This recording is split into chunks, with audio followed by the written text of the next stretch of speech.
అమ్మా నందిని ఎక్కడున్నావమ్మా? ఆఫీస్కి వెళ్తున్నానమ్మా. ఏంటి ఇప్పుడే ఆఫీస్ అయిపోయిందన్నావు? అవును చెప్పాను. ఇంటికి వస్తూ ఉండగా ఆఫీస్కి మళ్ళీ తిరిగి రమ్మని టీమ్ లీడర్ కాల్ చేశారు. సో ఆఫీస్కి వెళ్తున్నాను. 15 రోజుల్లో పెళ్లి పెట్టుకుని రాత్రులు చాలాసేపు బయట ఉంటాం మంచిది కాదమ్మా. పెళ్లి కొడుకు వాళ్ళకి తెలిస్తే ఏమనుకుంటారు? అమ్మా నేనున్న ఫీల్డ్ ఇక్కడే ఉండి అమెరికాలో టైమింగ్స్ కి వర్క్ చేసేది. దీన్ని పెళ్లి కొడుకు వాళ్ళే అర్థం చేసుకోవాలి. అది నేను చూసుకుంటానులే. అర్థం చేసుకోదేంటి? ఇంత రాత్రి పూట తను ఎక్కడికి వెళ్ళింది? లేట్ అయిందిరా. అమ్మ కాల్ చేస్తూ ఉంది. మరీ ఎక్కువగా తాగకు. Okay bye. హలో, నువ్వు బయట చెప్పి పెళ్లి చేసుకుని సెటిల్ అయిపోతావు. నేను తాగకుండా ఏం చేయాలి? ఆఫ్టర్ మ్యారేజ్ నా నందు డార్లింగ్ తో డేటింగ్ మీటింగ్ కుదరదు కదా. పోరా ఫూల్. మ్యారేజ్ అనేది ఒక కమిట్మెంట్. అది పేరెంట్స్ కోసం. ఎంజాయ్మెంట్ అనేది నా కోసం. నా పాలసీస్ నేను ఎవరి కోసం దేనికోసం మార్చుకోను. అర్థమైందా? బాయ్.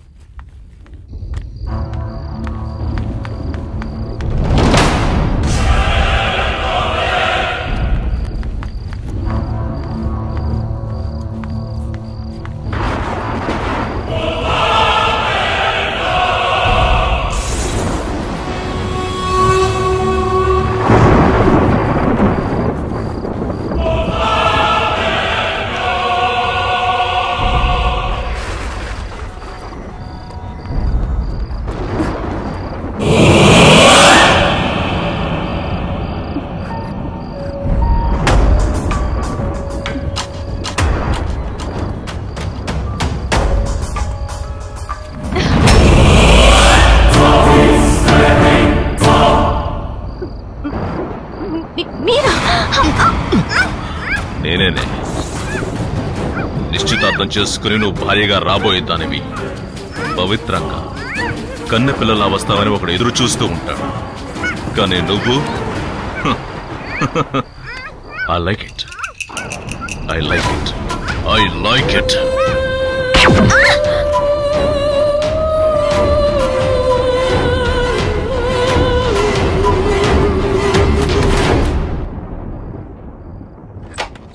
నువ్వు తిరిగి వస్తావు నాకు తెలుసు నందు డార్లింగ్.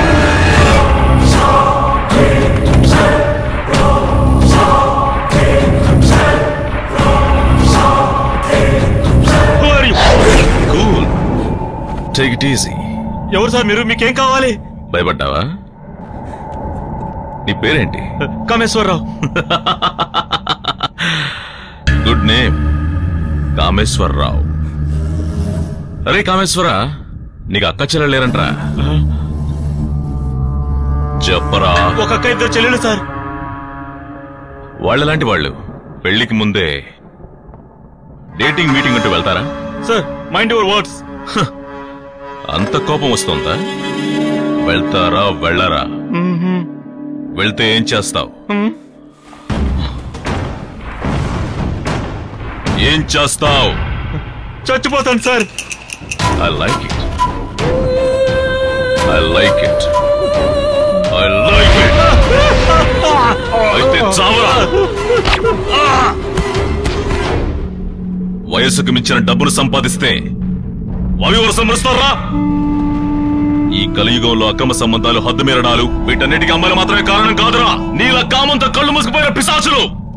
నీలాంటి 10 మంది వాళ్ల వల్ల 90% అమాయకుల మగవాళ్ళకి చెడ్డ పేరురా.